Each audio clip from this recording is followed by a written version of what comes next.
I got a new mic setup, so I think we should be dialed in. Nice. What are you doing different, Grant? Let's do a little peek behind the curtain. Oh, this is so boring. Little Grant check. Little peek behind the pants, if you know what I'm talking about. What's behind that zipper?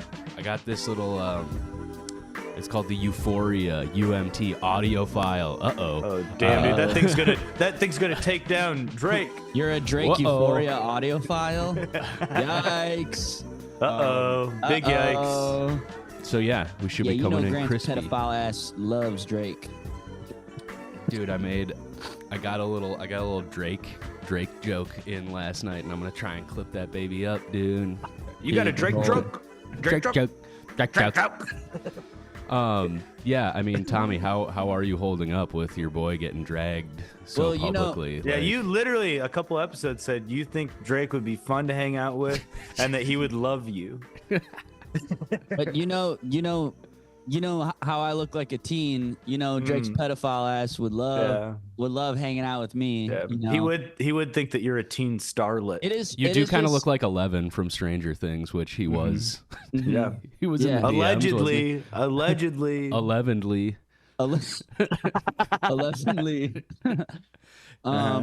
Yeah, dude, I just think it's so funny. Here's the thing, and it's the same rules apply for like roast battle. If someone calls you a pedophile, you lose. Because the only thing you can do is go, no. Dude, did you guys see? I'm not, like, it's so funny, dude. Drake really fucked up on his last diss track because he gets called a pedophile, makes a whole track where he's just like, I literally am not. I would be in jail. Literally, he has a bar where he's like, I would be in jail. And he's like, nah, don't you know how the law works? Yeah. No pedophile has ever gotten away with it. I simply could not have done that, my good sir. Otherwise, I would be behind bars, you see. Mm-hmm. And it's a really bad look, and it's really tough. And frankly, both guys are embarrassing themselves. And I don't even have time for this crap while the Timberwolves are in the playoffs, because that's what really matters. Did you guys see Ebenezer Murdasa's? Yeah, so funny. Real dude. By the way, go check out Ebenezer. He's so funny. He's gonna be. He's headlining Cisco's. Yeah. Yep. Dude, I think he's recording an album. Yeah. Oh, let's have him on the podcast.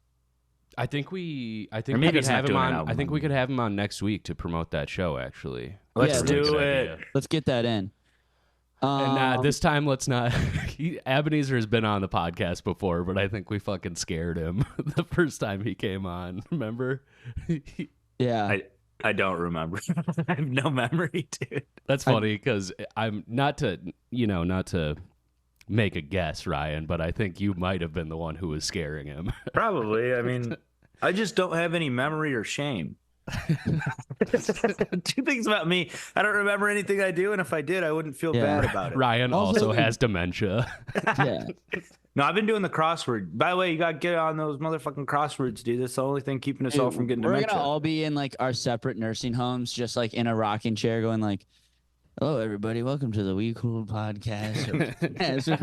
Yeah. Like, oh, who's he talking? Oh, he's not talking to anyone. Oh, he's podcasting. He's podcasting in his head.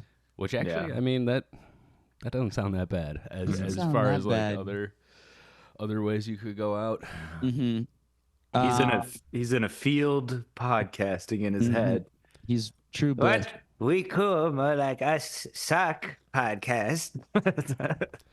We kind of made it the way to the bit that I did last night, because I have this joke about how I like say I'm not a pedophile. Like, it's part of the joke. I announce it, and the ending is just like, people think it's weird when I just start shows by saying I'm not a pedophile, but take note of how many comedians don't announce that at some point during their set. Everybody laughs, and then I'm like, but I think more people should go around and just like go on the record saying they're not pedophiles, because it could really help out. Like, wouldn't it have helped if Drake had made a rap like a long time ago about how he's not a pedophile, and then he can now, like, that would be helping him right now. And that's instead, funny. You can't do it retroactively. You just can't. But instead, he made songs where he was like 34 years old, and he was like, high school pics, like she looks good, and like, like Did you guys see the video of him like groping that 17-year-old in 2010 on stage? It was fucked up, dude. He like brings her up on stage, like starts kissing her, and he's like, "How old are you?" And she's like 17. Then he's like, damn, it's fucked up how sexy you are, basically. Oh no. Yeah, dude. Oh, Drake. He's basically just like, God, I want to fuck you though. No, dude, Drake's like really in the dirt. Like, dude, me and Cave were like listening to. I think we were listening to the Joe Budden podcast. Whatever. Like Cave. There's a man who loves drama, by the way. That is a drama. We're boy. just like watching the podcast video, and it's just like there's like serious discourse. It's like Joe Budden and like two other guys, and then going like, all right, wait, so it's not okay to sleep with someone who just turned 18, and then they were like, yeah, I don't think that's okay, and they're like, so if I think someone who's 21 is attractive, I'm a pedophile, and they were like, not really, but there's like but it's weird. Yeah, you're 45, dude. Yeah, there's just like serious discourse. Yeah. It's like men in the hip hop community are like, am I a pedophile? Am I bad? Am I bad? And then other guys going like, I don't think you are. And it's like, okay, good. Because I didn't think I was. But Drake is bad. Okay. And Kendrick is really smart. And everyone's like, that's correct. Yes. Yeah, it's really interesting. Drake is he's in a pickle for sure. And I don't know how he's going. He's got his ass in the sandbar, brother. He's got to swing his way out. There's only one way to get out. You got to start swinging. He shouldn't have made any song. I think he messed up because like he should starting beef with Kendrick. I think Kendrick just hates him. I think Kendrick really hates him, dude. Drake should have not made any song. Well, he shouldn't have. First of all, he shouldn't have messaged all those little girls. And he should. I think we can agree on that. Don't message little girls, even if they're famous. And I think that is something every man should live behind. Never message a little tiny girl, even if she's famous. Never message a famous woman. Yeah, I think Drake should have just like bought every house on like Kendrick's block. I think he should not have, because the only thing he has over everybody is that he's the most successful and richest rapper. Honestly, dude, what if he been like? He should have just like flexed in that way, because he's not gonna. You're not gonna out rap Kendrick. That's crazy. No. What if he did buy every house in Kendrick's neighborhood and then hired guys who look just like him, like Drake, to just live in those houses? Wait, hire guys that look like Kendrick? No, that look like Drake. So then every time Kendrick comes out, it just looks like Drake is at any house. That'd be funny. But it'd be also funny if he hired a bunch of guys who look like Kendrick to live in houses near Kendrick. By the way, a guy who looks like Drake and Kendrick, and they both live in a house. Yeah, and they're kissing each other. They kiss each other every night. Kissing each other, mowing the lawn. Dude, should have. And Drake is obviously the husband. Dude, Drake should have done Truman Show-esque shenanigans on Kendrick, because he has the money to do that. He's like a billionaire. Yeah. He should have hired like Charlie Kaufman to fucking write this movie. Yeah, he should have done like little tricks. He hires little weird, elaborate, like psychological tricks. He hires Charlie Kaufman to write a movie that's directed at Kendrick that just is meant to make Kendrick kind of sad for a couple weeks, like make him think about life. Like a specific like Disney, like a Pixar movie that is just very targeted at Kendrick. You know, like he's like, I want to know what Kendrick's like algorithm is. I want to know what his emotional buttons are. And I want to spend $100 million on making a Pixar movie for Kendrick. And I want it to be on a Delta. I want it to be on a plane, and I want Kendrick to watch it. And then he cries and goes, "Have you guys seen this great movie?" And goes, "No one knows." No one's ever heard of that. It's called Good Kid Disneyland. Good Kid Mad Disney City. Well, that's, who cares, honestly. But I will say this: if the Timberwolves are in the playoffs, man, we don't have time for this crap. You guys. We got other things to focus on. Like we took a brutal beating on Friday night. Nas Reed. Dude, I was like, so me and John Kennedy took to the bottle after the show. Oh no. Yeah. I got like so drunk Friday night. I was like, and then we brought a basketball to the bar. Oh my God. You guys are menaces. Dude, I was like drunk, dribbling it back to like John's, and I just like, and it was like wet outside, and I just like slipped and skinned my entire knee on the sidewalk. And then I got up and ran into a parked car, and then the alarm started going off. Dude, you are like describing a chain of events that I've witnessed my 4-year-old nephew do. Like, Dude, I'm dribbling the ball. I fall on like a crack, skin my knee, get up, hit a parked car. Car goes off. I'm like, oh fuck. I'm like piss hammered. how Yeah. how are we feeling with the Wolves right now? Let's do a little Wolves rundown. So, just for the listener, it's Sunday morning. Wolves are playing tonight. Big day. Game Dia de 4. los Timberwolves. They have the Timberwolves. Gonna be a massive game tonight. Yeah. We absolutely got our asses waxed the other night. Dude, Murray, man, he really Yeah. showed up, dude. Okay. Here's an apology to demand right off the bat. I know, like, I don't know ball that much, and I know maybe there's like a questionable decision behind. I think he should have been suspended for that game. I know, Oh, John. throwing the towel. The heating pad. Yeah. He should have Dude, been also suspended he- for that game on Friday for game 3. But someone else on the Timberwolves got an $100,000 fine, and they just made like a hand gesture. To the ref. Rudy Gobert. Yeah. Rudy Gobert, and he just goes like this. I think he just makes like a money sign at the ref or something. What did he do? Yep. Was it that? He did that and it was to the ref that was like most involved in the betting scandal. Yeah, and it's like, oh, you're getting paid, huh? And he just does that from the bench. Jamal Murray throws a pad. He's yelling at the During play too. Into an active play.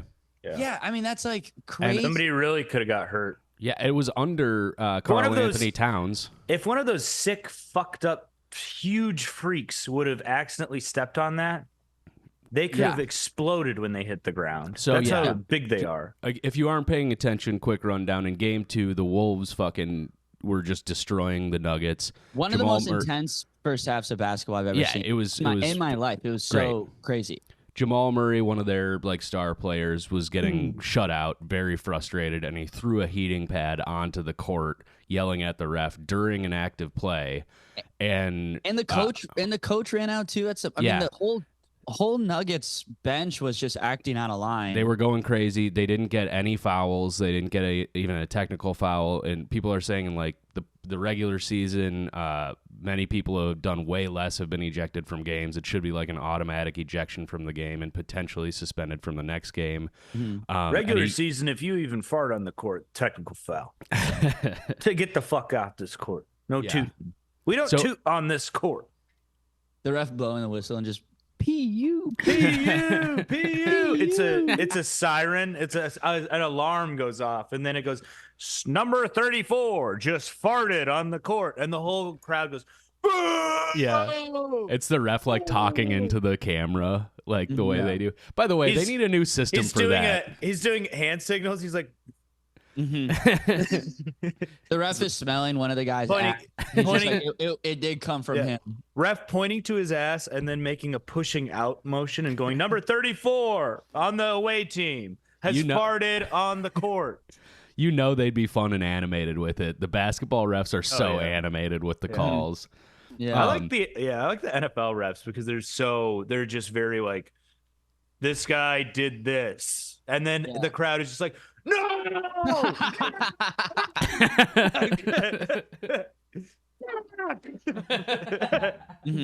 Anyways, though, but Nuggets bench acting on a line. Yeah, and I don't know. They didn't do anything. They didn't tee him up. They didn't give him any fouls. And they just gave the guy a fine. They gave him $100,000 fine. And, but he really showed up and he played great. And he scored like 30 points, right?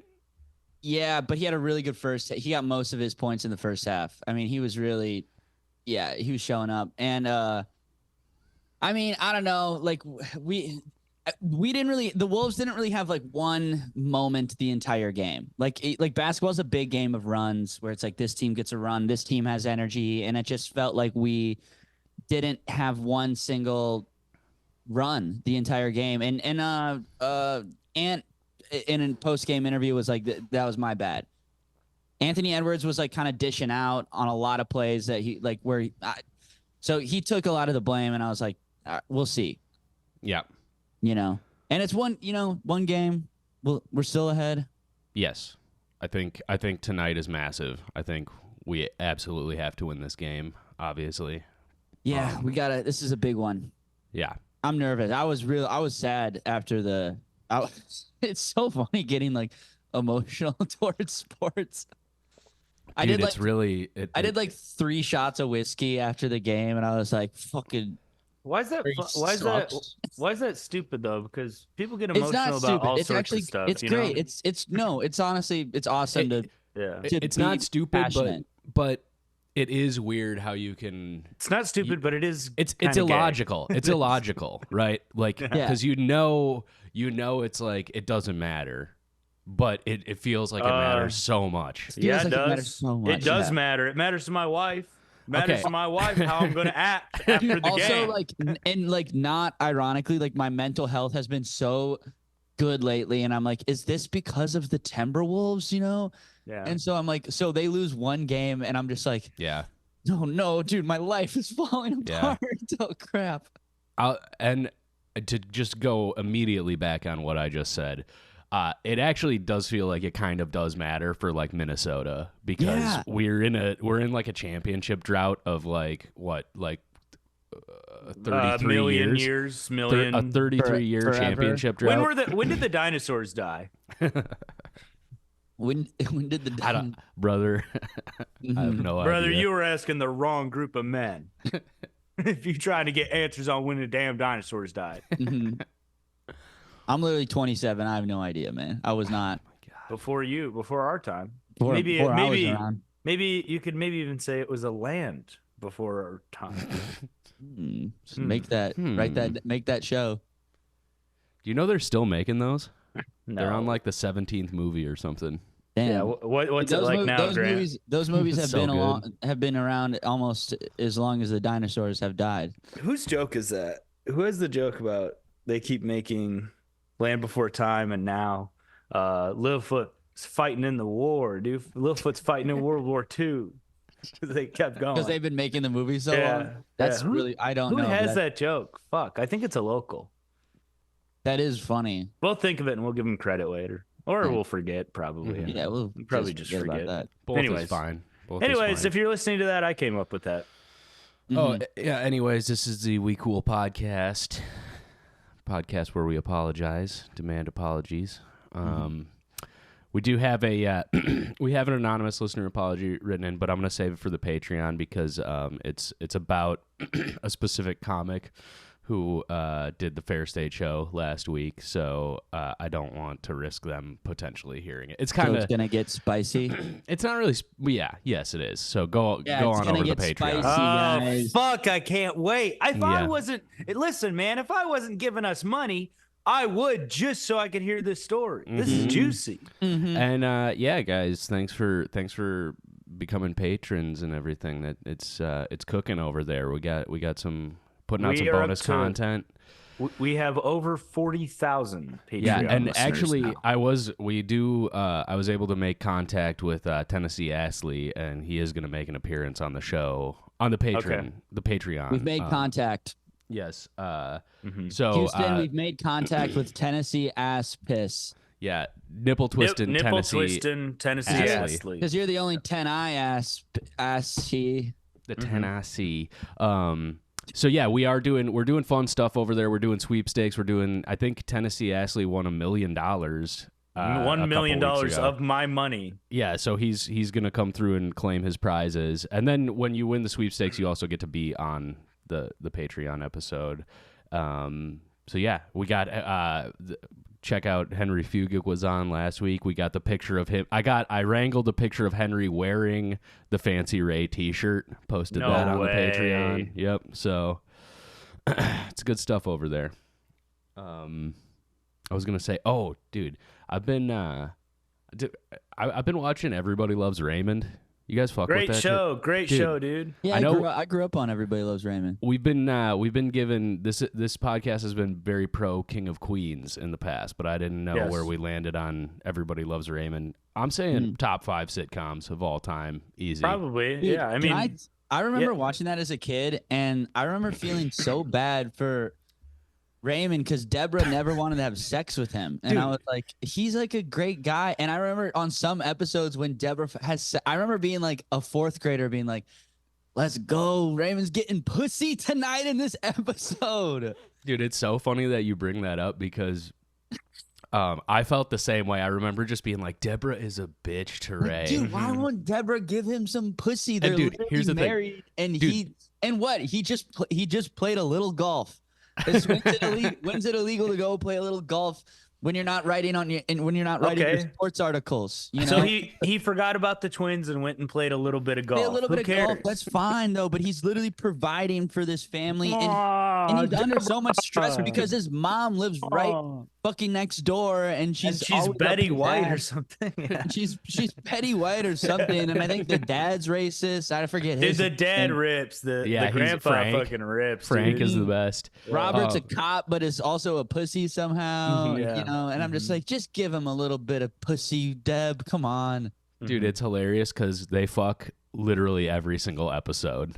Yeah, dude. Like, dude, I remember them fucking only like 3 episodes. Because that's just like that's the point of view of the show. Is that it's like I'm getting no pussy. Yeah, and it's like they fuck more than like anybody, and he's still just like, no, I never get my dick sucked. Dude, they always end the episodes with like Deborah being like, all right, and then they turn off the lamp in the bedroom, and then the audience goes, whoa, yeah, and then it cuts to the credits. Meanwhile, just giving insane expectations to every man in America, because it's like Ray will do like the dumbest shit, like bad, like shit that like. Yeah, like would get divorced I flooded over the basement. And then by the end of it, she's just like, all right, I'll fuck you. Like Deborah cheated on you with your sister. I like how everyone's impression of Ray Romano is like a man, just like a zombie. Almost. Yeah, like a zombie getting out of the casket. Brains, brains on brains. Oh my god, yeah. Dude, but it's just so wild. Funny to be in 4th grade and like just in my head being like, my man Raymond getting pussy tonight, baby. Let's go. Team is up. Let's just do not understand at all. You don't even know what pussy is. Don't even know what like sex is, and I'm just like, dude, we're like fucking so. The team is like so back. Raymond's like so getting pussy. That means I'm somehow getting pussy. Let's go, baby. You're watching with your parents. Yeah, I'm like dapping up my mom. I'm like, you better be doing that to dad later. She's like, what? Like, what? Like, I'm just saying. What the fuck? I remember getting that from Boy Meets World. You guys ever watch Boy Meets World? Yeah. It's so funny to want to. God, I wanted to fuck Topanga so bad, dude. Dude, I didn't even want to fuck Deborah. I just wanted Raymond to have sex with Deborah. Dude, Deborah, she is a fox. She's absolute a fox, knockout. Dude. Mm-hmm. Topanga, yes as well, Ryan. It is weird, like being at that age where you don't even. I used to jack off to Boy Meets World so much, dude. Dude, you were a boy meeting your own world. Dude, just being 12 years old, like, God damn it. Do you know what's so funny, man? Okay, this is like kind of embarrassing, but I just realized it right now because I didn't have cable, so I grew up on mainly like 90s reruns. Dude, same here, bro. Didn't have cable either. Yeah, so King of Queens, Seinfeld, King of Queens, sorry, and everybody else, Raymond. I thought that I thought Deborah and Elaine from Seinfeld, I thought they were the same actress just because they were just both women in their 40s. Yeah. And I was like so confused. And then I had like a weird like Mandela effect moment when I was like older in middle school being like, wait, that's not like the same. They were just like the episodes were just back to back. So as like a 1st grader, I was like, well, of course, that woman gets done with the TV show there, and then she changes into a different outfit. She changes into a different outfit, and you know they're both attractive, and it's the same person. It's like when you think like your teacher's your mom for some reason. Yeah, I thought like Elaine and Deborah were just. I thought it was just one woman, one actress. I thought it was just Julia Dreyfus played every woman. Yeah, that might have something to do with like. How these were all just written by the same exact demographic of like middle-aged Jewish man. Yeah, they have one archetype of woman to and it was like up and I think it was like when I was 12, I was like, those are different women. Yeah. Those women right there are different people. Holy shit. They do really they be making the sitcom wives look the exact same though. There is just like, and how come? Yeah, the vast majority of sitcoms, it's like, well, make sure his wife's kind of a bitch. yeah, Make sure but his she's wife, also like you know, so fucking hot. so hot. Like you So want to have sex hot. with her, but she is mean. Yeah. She will be mean. She's mean when you do something really bad in the house. And he will be borderline retarded, but still just rizzing her up every episode. In the last 30 seckons of every episode, he will You gotta be. riz your wife up. You have He's to gonna- riz, dude. The last 30 seconds, it's like buzzer beater, riz shot. Like you gotta it's like you gotta riz up your sitcom wife. Yeah. Dude, it feels so weird watching the like the studio audience too now, because that seems like such an outdated thing, but it was such a main part. And like you hear them like now performing comedy, dude, you hear when those jokes like are murdering in the like studio audience. And I never computed that as a kid, you know, Like when something's like really good. and they have to like, dude, they're so good that they have to like wait for the laughs to die out sometimes to like do the next line. Dude, Seinfeld, they go crazy. Can you imagine? There's like some episodes where like Kramer is just like on a roll, and then like you can tell them it took like 6 takes, and the audience just keeps laughing more every take because like Jerry keeps breaking, and even in the final cut, he smiles a little bit, and like Julia Dreyfus smiles a little bit, and you're just like, damn, these guys, they were for real cooking with gas. Yeah. 2 things on that, dude. Apparently, I saw some interview maybe with Larry David or Seinfeld that they said they had to ask the crowd to like stop cheering when Kramer entered because it became such a thing that it would like fuck up the show. And also apparently Kramer was like a kind of a monster to deal with, and he was like super serious. He would get really mad when people broke during takes and stuff. And It's so awesome. it's like And just he's being completely insane, opposite yeah. from like his character. He's like a method actor playing Wow. Kramer and just being upset. But yeah, it is like thinking about that style of performance. Like we do stand up and it's amazing getting a laugh and stuff. Can you imagine like just cooking like in an ensemble sitcom cast like that? Like It'd be so great. Yeah. I can imagine that. Yes. I can't wait for us to perform our live sketch. we gotta film it, dude. This We're could gonna- be- I can't like, wait what for if us we to do get our a little laugh play. track? What if we get a laugh track to go with it? And like, Or we could just have someone stand next to the stage with signs of laugh or applaud or That's funny. We should do that. yeah, boo. Yeah. Make them boo and me and Tommy kiss for 20 seconds. dude, I really think we should absolutely sell this as like a full like stage play, like that is broken down. Well, I into, have like, one or two the parts. sketch written out already. I can send it to you guys if you want. It's like 3 pages, but if we add, it's like a 3-page sketch, and if we add in like some like booze and stuff like that, and some sauce, you know, then yeah, some extra bits. Oh, by the way, we're gonna be headlining at Sisyphus August 2nd and 3rd. It's pretty far out, but Pretty far out, it dude. down. We should just honestly buy those tickets right now. Get those tickets. Get ready. put the ticket link up and cop those tickets. I'm gonna be coming fresh from my European trip. Off the travels. I think I'm gonna catch a flight from Amsterdam to Minneapolis. Hop on a little plane. You guys got anything? I mean, got super drunk Friday night. Woke up Saturday hurting. I was like, oh my God, my whole body hurts. Alcohol stinks. You ran into a parked car too. Ran into a parked car. Yeah, just crazy behavior. Anyways, Saturday I had 3 shows, and then almost didn't make every single one because they were all at like the same time. And then I did this like little acting thing in Midtown. So I was running around the city last night. But I did one show where I like killed, and it felt really good. You know? So it was a good night last night. But I got in pretty late, but I got a decent sleep, so I'm feeling pretty good this morning. That's kind of how it was at Acme. I was at Acme last weekend or this weekend, and it's like the first nice summer week in Minneapolis, so that's pretty tough ticket sales wise. But last night, like both the shows were sold out, like kind of the first sold out crowds of the weekend. So it just ended on like a real strong note. That was fun. Yeah, I call it cab. Awesome. The trains were really fucked up. So I like it was like I was heading to this like I was doing this like internet show where it's like cheap Shark Tank or whatever last night.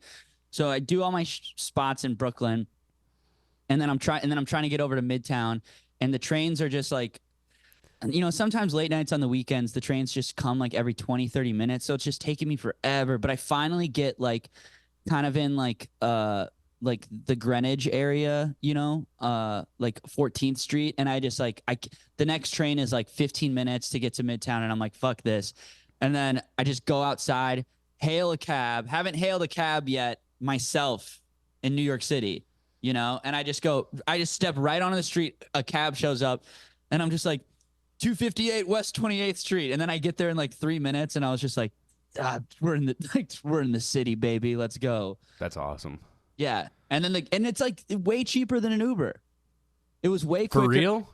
Yeah, it was like because I was looking at Ubers, and it was like $20 for me to go like 14 blocks, and I hailed a cab, and it was like $8-9.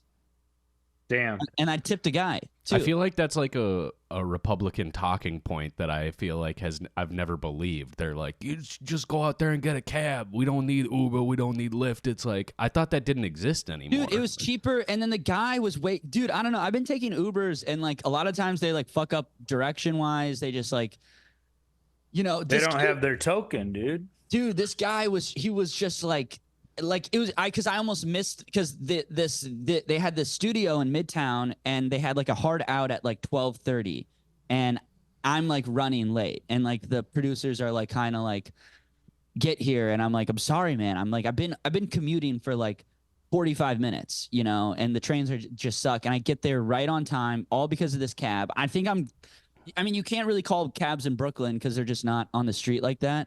But if I'm in Manhattan, I'm going full cab. Damn. Going cab It's quicker. mode. It's a little cheaper. Yeah, it's they have like a little TV where they're like playing commercials. Are they playing gas station TV in there? Yeah, they have it's cab station TV, and it's really similar to what they got on Quick Trip TV.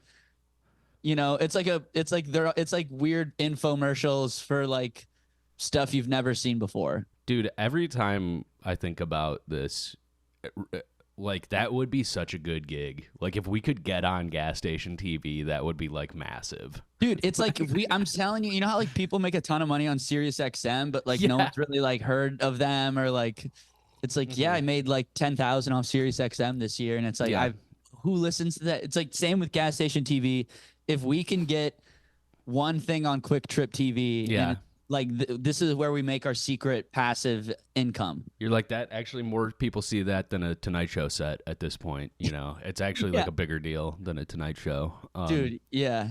Dude, also, I was waiting for my train, and these two girls were like, hey, come over here. And I was like looking, and because I was like on my phone, like, I was like, should I call a fucking Lyft because I'm running late to this thing?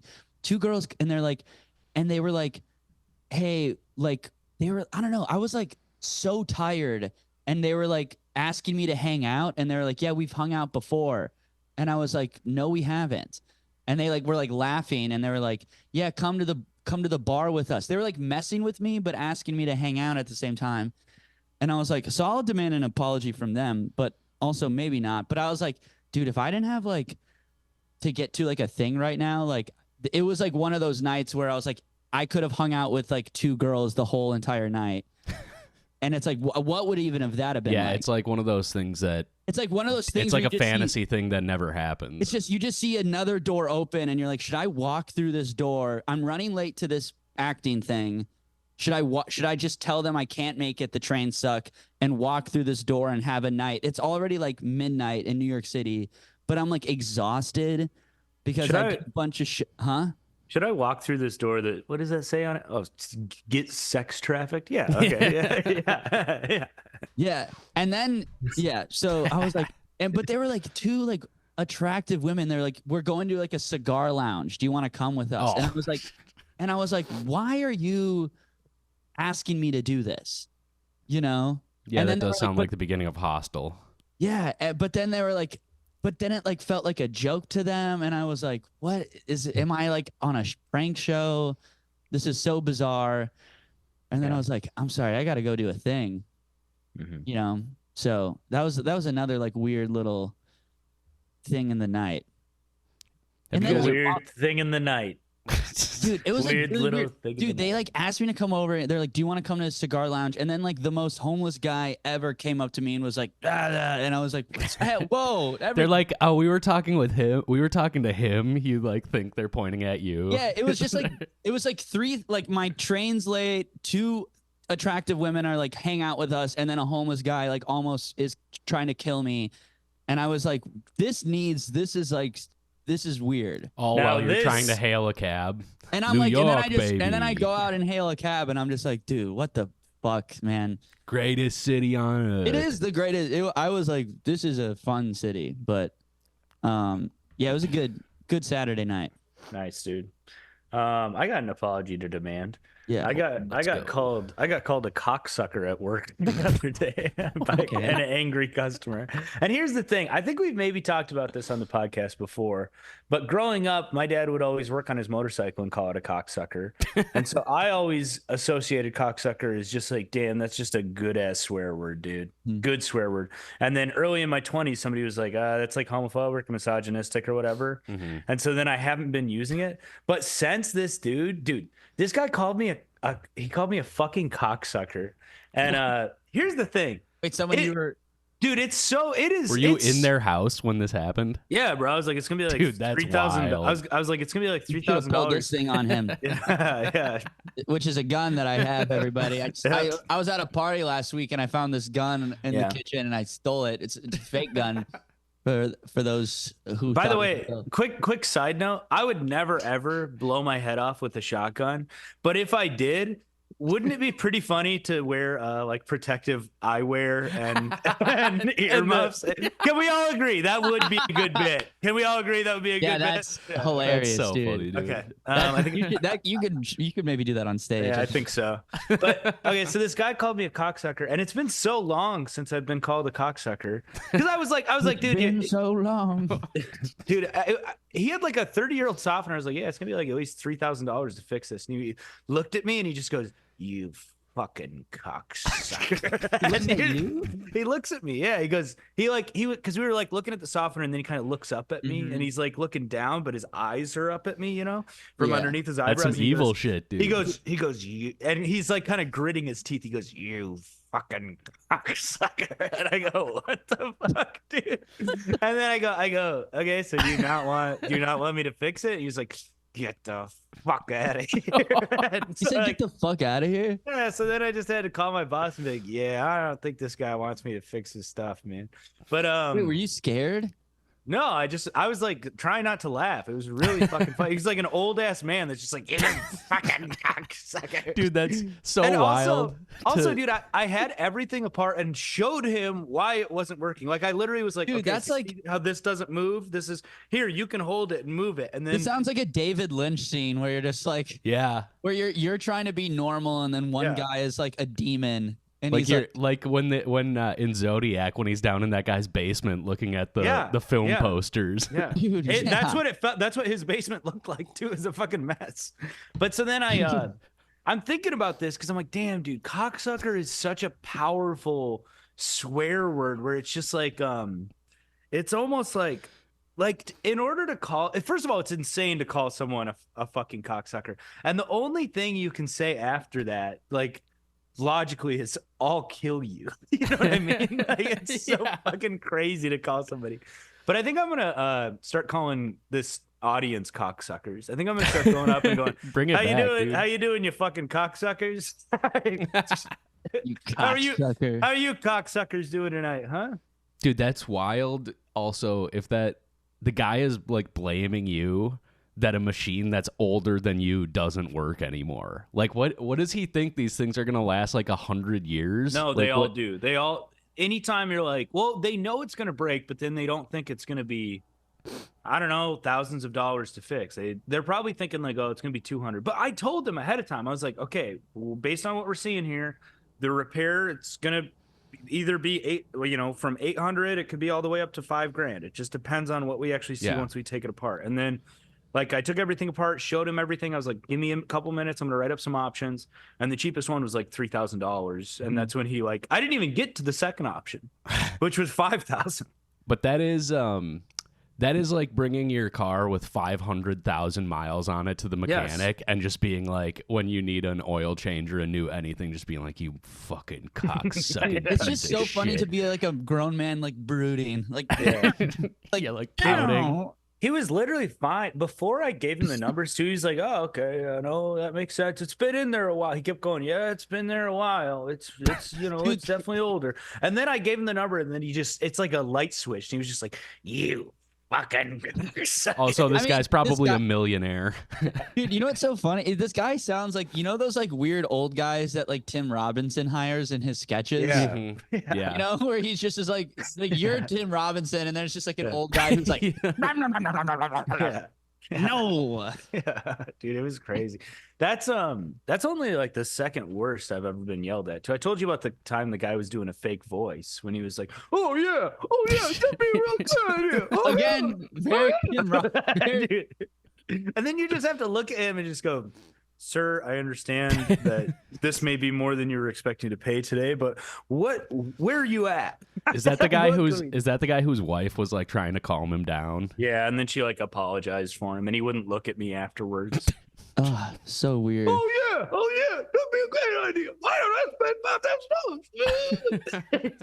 I'm just like, you and him. You're also doing the voice, like you guys are like in an improv scene together. You're like, okay, but that's what it's gonna be. Why not just do 7,000? He's like, what? Dude, it's man, that sucks for you, bro. I cannot imagine being in somebody's house, like getting berated by them like that. That sounds terrible. Usually they're chill. Usually it's fine. Mm-hmm. It's whatever. You're getting like berated by someone, and you're in your house, and you're just like, your kids are fucking ugly.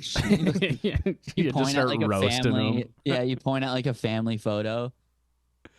Usually their houses suck, dude. That's what's crazy, man. You'll go into like really fucking nice homes, and then they're just a fucking mess inside, dude. Just a mess. Yeah, people don't know. People don't have taste. Speaking of taste, Grant's home is beautiful. Mm-hmm. Thank you. Grant has a beautiful home. I'm obsessed with. I like a lot of wood around me. Yeah, it's for sure. We are blessed. Yeah. We're thinking of going styrofoam in our house. Instead of all the wood, we're gonna take out all the wood. We're gonna put styrofoam floors in. Mm-hmm. I like something I can stomp through. Paper mache everything. Yeah, I got a new bit that's cooking pretty good about our sewer line needing to be replaced. Oh, dude, that one's a banger. Pretty good bit. Dude, fuck yeah. Tommy, I wanted to say when you were playing with that gun earlier, what, this gun? Yeah, that definitely has like the stick theory to it. Like somebody brings out a fake gun and I'm just like, give that to me. Dude, you want it, dude. It's like it's also so long, dude. I know. It's I'm such like fun. I'm straight up pissed off. I don't have. I might buy a fake gun on Amazon like right after this. You know what's so funny is I'm at this party just to hold while I'm podcasting, like to just like mess around, stir my coffee with it, you know. I'm at this party last week, and like it was like kind of like a themed party. So some people are wearing costumes, and some guy has this gun. So naturally, I go, let me see that, and then I accidentally put it in my bag, and then I wake up the next morning and I go, awesome, I stole that from him. That's great. And I bring it home to my apartment, and like Clay and Cave get home, and I'm in my room, and they just go, I just hear them. They're just like, oh no way, sick. No. Dude, we have a gun, dude. Who brought this? And I was like, and then I come out, I'm like, here, Tommy, do something with it. I'm gonna take a picture. And I come home, And I come out of my room and I go, yeah, guys, I got this gun. I stole it from a party. And they're like, dude, bro, we needed a gun. I was like, yeah, it's like a gun. It's like a gun for the house. Like, if anyone wants to like play with it, you can. I'm just gonna leave it on the living room. And everyone's like, yeah, man, I'll for sure use it sometime. You know, it's like you got an air fryer. Dude, it's literally everyone's like, dude, can I like have it? And I'm like, yeah, man, just whenever. It's on the table. Whenever you want to play with the gun, you know, you mess around with the gun, and it like really boosted morale in the apartment. Like, and it felt like I brought home like a cat, or I felt like I did something like really nice for my friends by stealing a gun from somebody. Dude, you give two men a fake gun. You go, check this out. They go, what the fuck? That's awesome, man. And you know, everyone gets really excited. So it was like a real big positive moment that happened in the home a couple weeks ago. Real bonding moment. Yeah, it was a real bonding moment. And then everyone was playing. And then Cave got really good with doing the spin. And you know, I was like, that's pretty crazy, man. I'm not that good at it, you know. And Cave was just like, dude, you just gotta like let your fingers kind of go. Like, I don't know. It was a good moment. That's awesome. I want one. All right, hey, we got to get over to the Patreon. Mm-hmm. We got to get to the Patreon, and also I just want to plug Gun. Yeah. If you haven't checked out Gun, go get Gun and go see Gun. Maybe buy a gun. Buy a gun. Maybe buy Gun. Yeah, and hop over onto the Patreon if you want to. Hear us spill the tea and hear this interview with the sweepstakes winner. I am going to go to the bathroom really quick, though. I am, too. Okay. I'll be very quick. Fuck it. I'll go, too, then, dude. Okay. Right. Meet back 60 seconds. All right. Bye, guys. Bye.